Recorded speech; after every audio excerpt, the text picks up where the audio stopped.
Have you noticed that there's one group that has not made any noise or made videos complain about Trump's policies hurting them or their business? Black farmers. How many videos have you seen of black farmers, excuse me, making videos going, oh, I'm going to lose my farm because Trump cut off benefits. I'm going to lose my farm because Department of Agriculture no longer gives me subsidy. How many videos have you seen of black farmers doing that? That's because black farmers have historically, till this day, been excluded from all government subsidies. So right now, every white farmer is learning how to survive the same way black farmers have been surviving.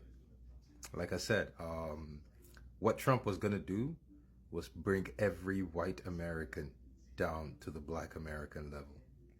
Welcome to me. Hi guys, welcome to my channel, Rose M React. In today's video, we talk about the current situation facing the farmers in America. Right now, palm kernel farmers are furious because their subsidies are being cut. But black farmers, they are silent. And there's a very good reason for that. This is not just about money. This is about history. It's about how the system has worked in favor of the palm kernel farmers for generations, while black farmers have been pushed out, ignored, and denied help. Let me play a few clips on the story, and I'll be back with my commentary. Kindly consider subscribing to my channel to help me grow. And also don't forget to give this video a thumbs up so it may reach a wider audience. All credit goes to the original creators of these videos. Black farmers. Imagine how healthy we would be if we had more black farmers. Or let's pretend we have only black farmers, right?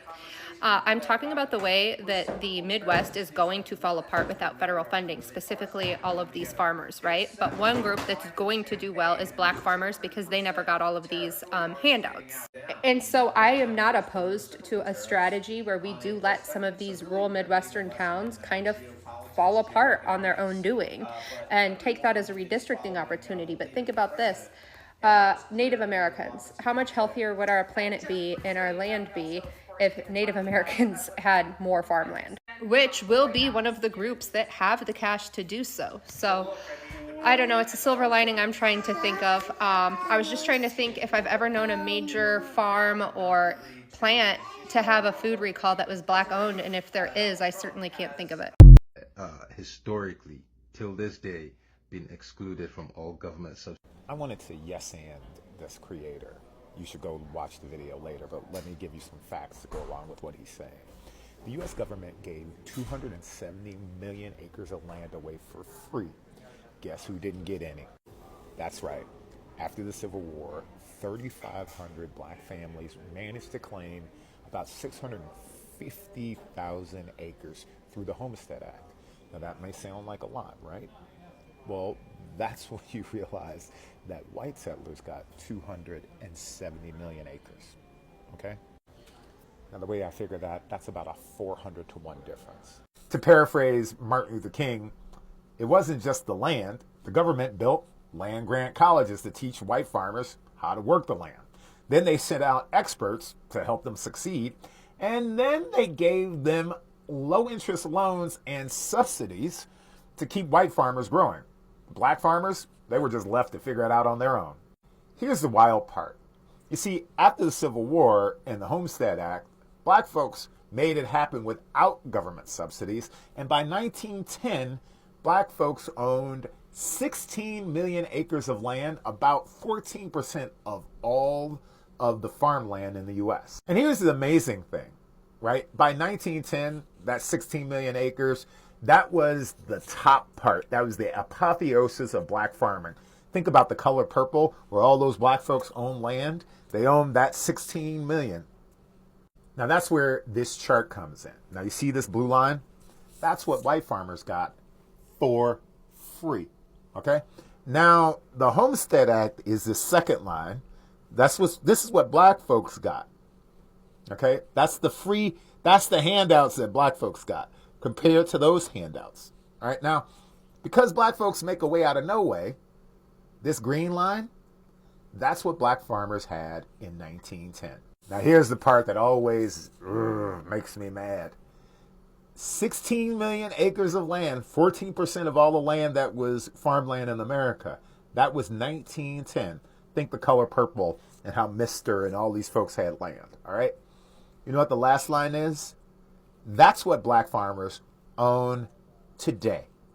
About 4 million acres of land. Literally, there have been reports that over 90% of black farmers get rejected for subsidies and loans. So that means that a black farmer essentially can't make money picking cotton. Make it make sense.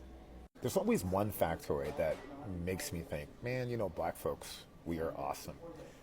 The one person, one of the few people who made any money or any earnings off of the Homestead Act, black folks, was a man named Oscar Micheaux.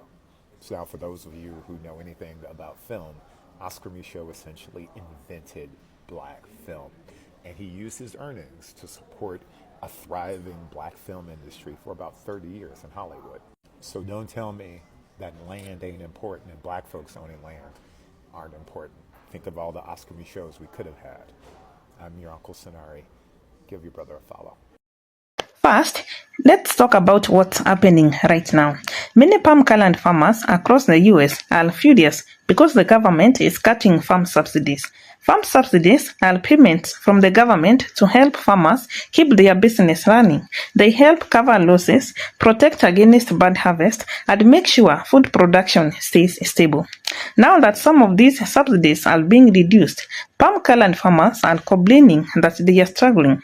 They say farming is expensive and they need government help to survive. Some are even blaming the government, saying it's unfair. But here is the interesting part. Black farmers are not really saying much. They are not out here protesting, they are not making headlines, and they are not getting the same attention. Why? Because for decades, black farmers never really got these subsidies in the first place.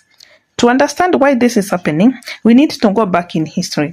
Farming has been a huge part of American life. After slavery ended, many black people became farmers. They worked hard, bought land, and tried to build a future for their families. But the system wasn't built for them. For decades, black farmers faced discrimination when applying for loans, grants, and yes, farm subsidies.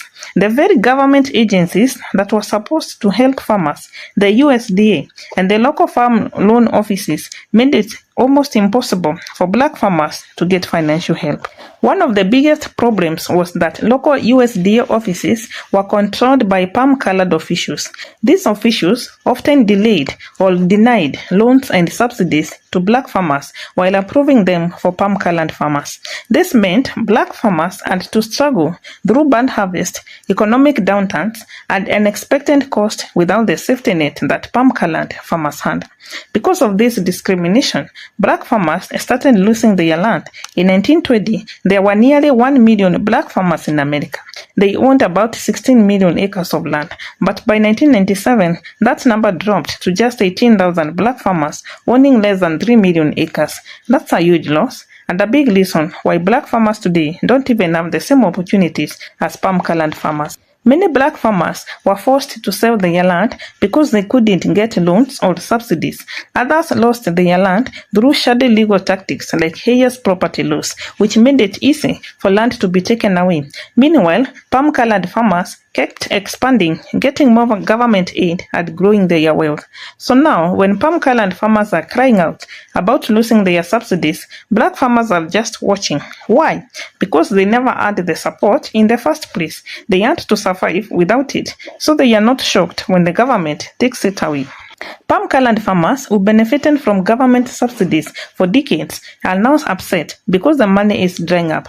They built their farms with government help. They passed land down through generations thanks to the government aid. And now that the system is not working in their favor anymore, they are furious. Meanwhile, black farmers have spent generations fighting just to get a small piece of what palm-colored farmers had added to them. And now they are being told to compete on an equal playing field when the playing field has never been fair to begin with.